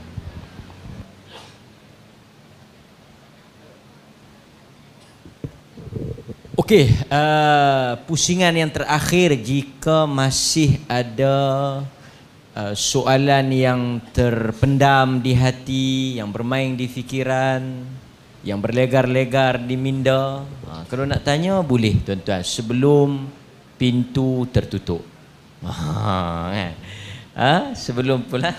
Sebelum peluang berakhir ni ada soalan tuan. Kalau tak ada, saya akan berikan ruang dan peluang untuk kedua-dua panel ini membuat rumusan untuk kita bersama-sama menuju ke syurga Allah Subhanahu Wa Taala. Jadi ada daripada mana-mana, tuan-tuan? Daripada anggota lelaki tak ada? Okey, tak ada. Daripada anggota perempuan tak ada. Kalau dalam parlimen ramai orang nak bercakap, di sini tak ada. Kan? Tak ada. Okey ya? Okey. Jadi oleh kerana tuan-tuan semua telah bersetuju untuk kita tangguhkan persidangan untuk kita tangguhkan forum kita pada pagi ini, saya nak beri sedikitlah last kepada Sahibus Samahah untuk beliau memberikan kata-kata tausiah terakhir sebelum kita melangkah masuk ke dalam bulan Ramadan, terutama pasukan polis yang menyambut Hari Polis 216. Mungkin tak banyak anggota polis boleh buat amalan di dalam bulan Ramadan kerana tugas mereka, tetapi kita boleh berjalan ke masjid dengan tenang, kita boleh bertarawih dengan khusyuk disebabkan oleh jasa-jasa pasukan Sang Saka Biru kita ni. Jadi diberikan peluanglah Datuk untuk memberikan sedikit kata-kata terakhir sebelum kita menutup forum pada pagi ini. Terima kasih. Saya ingin ulang hal yang selalu saya ingatkan diri saya dan kita juga. Tugasan kita ni, misi kita ni semua sama. Jadi mufti ke, jadi polis ke, jadi ustaz ke, jadi cikgu ke, jadi bomba ke, jadi ahli politik ke. Kita punya misi kita sama untuk diri kita. Misi kita ialah kita ingin mengutip sebanyak mungkin pahala masa duduk di dunia ni dan mengurangkan sebanyak mungkin dosa semasa kita ada di dunia ni sebelum kita mati. Untuk membolehkan kita memperoleh pahala itu, Allah yang maha rahmat, maha bijaksana tidaklah mengkhususkan pahala itu satu benda saja. Ada pahala solat sunat, ada pahala memberi makan pada anak-anak, ada pahala bertugas mencari rezeki, ada pahala dengan tersenyum ke orang pun, hatta senyum pun sedekah, hatta doa pada orang dalam keadaan orang tak tahu juga pahala. Begitu luas apa yang dikatakan pahala. Dan akaun kita asing-asing. Tak ada akaun saya share dengan akaun Ustaz Mat Rizal, tak ada. Dan yang mengira bahagian accountant yang nak kira untuk kita tu tak akan silap. Kita sendiri mungkin lupa terhadap pahala yang pernah kita lakukan ataupun dosa yang pernah kita lakukan, tetapi catatan Tuhan tidak pernah silap dan tidak pernah lupa. Kita mungkin terlupa bahawasanya senyuman kita pada satu orang yang dengan niat kita yang baik telah tercatat pahala di sisi Allah sebagai sedekah di sisinya. Tapi Allah tak pernah lupa. Mungkin hal itu berlaku 40 tahun yang lepas, masih tersimpan baik sebagai pahala di sisi Allah. Itu adalah misi kita, mengutip pahala dan mengurangkan dosa. Siapapun kita, sama saja. Dan Allah, macam saya sebut dengan tadi, memberikan ruang yang berbeza. Mencari rezeki untuk anak isteri, nafkah, dapat pahala. Tentu tidak sama yang duduk dalam bilik aircon, bilik berhawa dingin, dengan yang berdiri di tengah panas. Bukan salah duduk dalam bilik sejuk. Ustaz Nazim pun bilik dia hebat. Hebat pada bilik saya lagi. Tetapi Allah Maha Adil. Dia dapat gaji, saya dapat gaji, tuan-tuan dapat gaji. Mungkin zahir manusia, untunglah dia ni duduk bilik berhawa dingin. Tapi di sisi Tuhan, sanggup dia berdiri di tengah panas bagi mendapat rezeki yang halal. Adil Allah Azza wa Jalla. Jangan kita takut masalah ni. Takut orang tak nampak. Hatta mungkin semua manusia ignore kita, tak mengiktiraf itu sebagai baik. Kalau ia baik di sisi Tuhan, ia tetap pahala di sisi Allah Azza wa Jalla yang akan kita kutip habuannya nanti apabila kita bertemu dengan Allah. Sebab itu ini adalah misi kita. Di mana pun posisi kita berada, kita buat pada posisi kita. Jangan tengok pada posisi orang. Kerana itu Allah takdirkan. Allah telah jadikan hatta kemungkinan Orang yang kita lihat buruk dia dapat pahala, orang yang duduk di masjid dia tak masuk syurga. Mungkin ada orang datang masjid dengan riak, dia tak dapat pahala.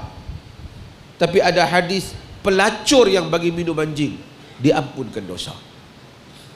Bayangkan pelacur, orang pandang hina. Anjing, siapa sangat? Bukan bagi makan haji ke lebay ke ustaz ke, bagi makan anjing. Ataupun bagi makan ibu bapa, bagi makan anjing, bagi minum anjing. Bukan air sendiri, air pun telaga, siapa jumpa dia buat turunkan kasut dia dengan selendang yang ada di badan dia, dicedok air tu, dia bagi anjing tu. Wa kana yalhas wa kana yaqtuluhu atash, hampir dia mati kehausan. Anjing, faghafara laha, Allah ampunkan dosanya. Sebab itu tuan-tuan, rahmat Allah, duduklah pada posisi apapun. Dan sebab itu agama melarang kita pandang lekeh kepada orang lain di sudut, di sisi Allah. Kita mungkin tengok dia tu sapu sampah lah, kerja tu lekeh lah, tapi di sisi Allah belum tentu dia lekeh pada kita. Mungkin dia lebih mulia pada sisi. Sebab itu maka tuan-tuan, dalam kehidupan ini macam tu lah.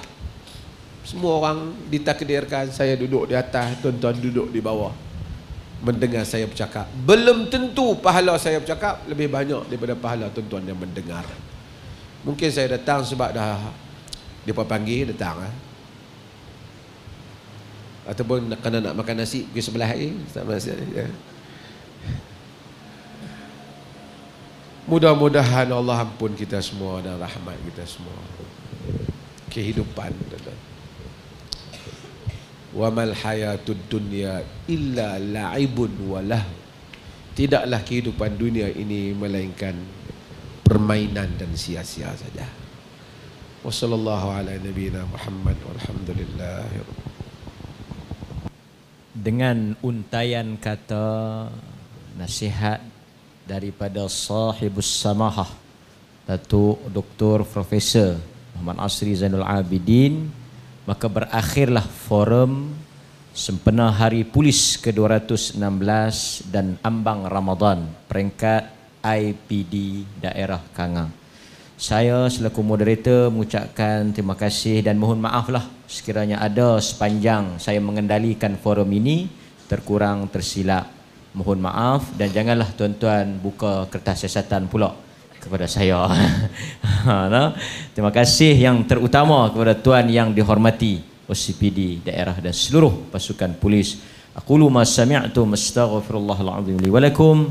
Assalamualaikum warahmatullahi wabarakatuh.